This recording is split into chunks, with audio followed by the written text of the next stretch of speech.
Hi friends, మనిషి జీవితంలోనైనా ప్రకృతిలోనైనా ఐక్యత మరియు పరస్పర సహకారంలో ఎంతో ముఖ్యమైనవి.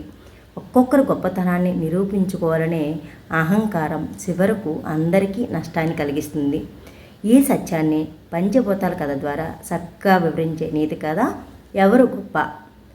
బ్రహ్మ సృష్టికి సహాయపడే ఆకాశం, వాయువు, అగ్ని, నీరు, భూమి తమలో తామే ఎవరు గొప్ప అనే పోటీకి దిగుతాయి. తమ శక్తిని నిరూపించుకోవడానికి అవి సృష్టి సహజ క్రమానికి విరుద్ధంగా పనిచేయడంతో భూమిపై ఉన్న సమస్త జీవులు తీవ్ర ఇబ్బందులు ఎదుర్కొంటాయి. చివరకు బ్రహ్మదేవుడు వాటికి 5,000 ఉదాహరణ ఐక్యత యొక్క విలువను తెలియజేస్తాడు. 5,000 కలిస్తేనే పిడికిలి, పంచభూతాలు కలిసి ఉంటేనే సృష్టి అనే సందేశాన్ని అందించే ఈ కథ పిల్లలతో పాటు పెద్దలకు కూడా ఒక మంచి జీవిత పాఠాన్ని అందిస్తుందని అనుకుంటున్నాను. దేవదేవుడి ఆజ్ఞ మేరకు బ్రహ్మ సృష్టి చేసేవాడు. బ్రహ్మ సృష్టికి పంచభూతాలైన ఆకాశం, వాయువు, నిప్పు, నీరు, భూమి సాయం చేసేవి. అలా ఈ ప్రపంచం సాఫీగా నడిచేది.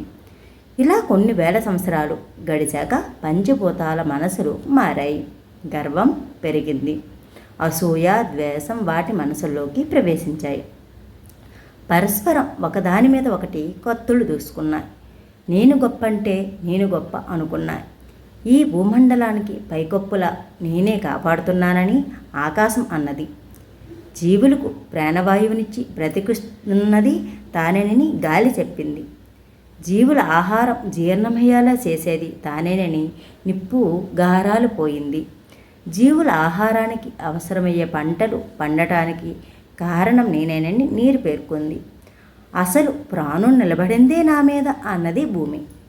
ఇలా పంచభూతాలు ఎవరికి వారే గొప్పని పనిచేయటం మానేశాయి. అంతేకాదు, తమ గొప్పతనం ఏమిటో ప్రపంచానికి తెలియాలంటూ సృష్టికి వ్యతిరేకంగా పనిచేయడం ప్రారంభించాయి. ఆకాశం తనలో పక్షులను ఎగరనివ్వలేదు.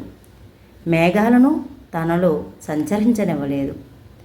గాలి వీచడం ఆపేసింది. నీరు తుఫానులతో విరుచుకుపడింది.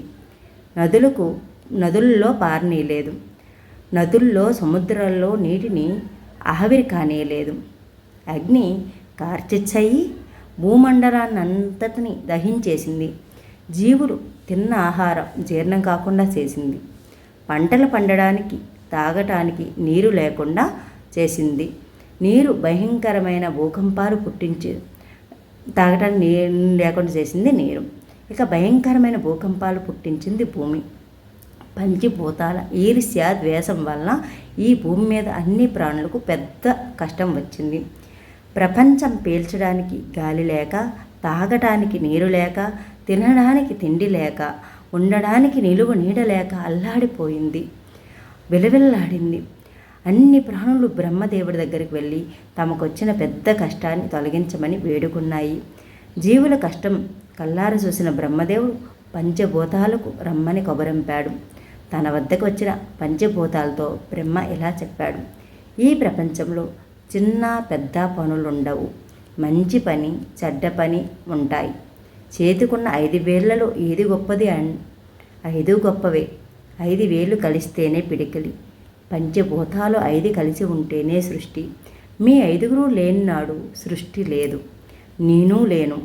ఇక నుంచి మీ 5గురు గర్వం, అసూయలు వదిలి పరస్పరం సహకరించుకుంటూ సృష్టిని ముందుకు నడిపించాలి అని చెప్పడం జరిగింది బ్రహ్మదేవుడు.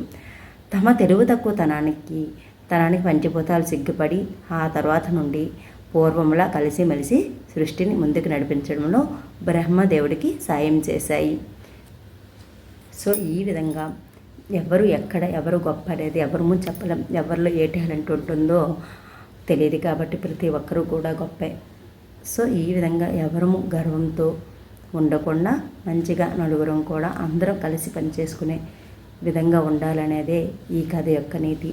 ఈ వీడియో మీకు నచ్చినట్టయితే తప్పకుండా సబ్స్క్రైబ్ చేసుకోండి, లైక్ చేయండి, షేర్ చేయండి.